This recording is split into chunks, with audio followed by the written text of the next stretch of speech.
স্থানীয় সময় বুধবার হোয়াইট হাউসে সংবাদ সম্মেলনে নতুন করে শুল্ক আরোপের ঘোষণা দেন মার্কিন প্রেসিডেন্ট ডোনাল্ড ট্রাম্প।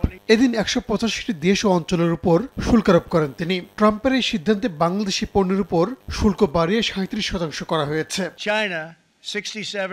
বাংলাদেশ বাদেও ভারতের পণ্যের উপর ২৬, পাকিস্তান ২৯, চীনা পণ্যে ৩৪, শ্রীলঙ্কা ৪৪, মিয়ানমার ৪৪, ভিয়েতনামের পণ্যে ৪৬% শুল্ক আরোপ করেন ট্রাম্প।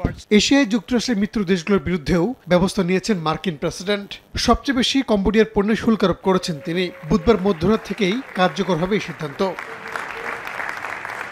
এশিয়া ছাড়াও ইউরোপীয় ইউনিয়ন ও ইউরোপের বিভিন্ন দেশের উপর শুল্ক আরোপ করেছে যুক্তরাষ্ট্র। পাশাপাশি মধ্যপ্রাচ্যের সবচেয়ে মিত্র হিসেবে পরিচিত ইসরায়েলের পণ্যেও শুল্ক আরোপ করেন তিনি। বাদ যায়নি আফ্রিকা ও ওশেনিয়া মহাদেশের দেশও। দিনটিকে যুক্তরাষ্ট্রের অর্থনৈতিক স্বাধীনতা দিবস হিসেবে অভিহিত করেন ট্রাম্প। বলেন, এই দিনের জন্য যুক্তরাষ্ট্র দীর্ঘদিন ধরে অপেক্ষা করছে। যুক্তরাষ্ট্র অন্যান্য দেশের উপর পারস্পরিক শুল্ক প্রয়োগ করবে। গত কয়েক দশক ধরে এ নিয়ে আমরা ভাবিনি, আর এখন দেখতেই পাচ্ছেন কি ঘটছে। যেসব দেশ আমাদের সঙ্গে খারাপ ব্যবহার করবে, আমরা তাদের সমস্ত শুল্ক হার সহ অন্যান্য প্রতারণার উপায় একত্রে হিসাব করব। এবং যেহেতু আমরা খুব দয়ালু, তাই আমরা খুবই দয়ালু আচরণ করছি।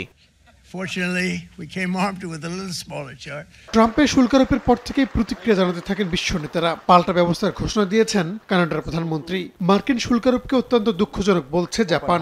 এছাড়াও বিভিন্ন দেশ ও জোটের নেতারা শুল্ক আরোপের সমালোচনার পাশাপাশি পদক্ষেপের ঘোষণা দিয়েছেন। রাহানুল রানা, সময় সংবাদ।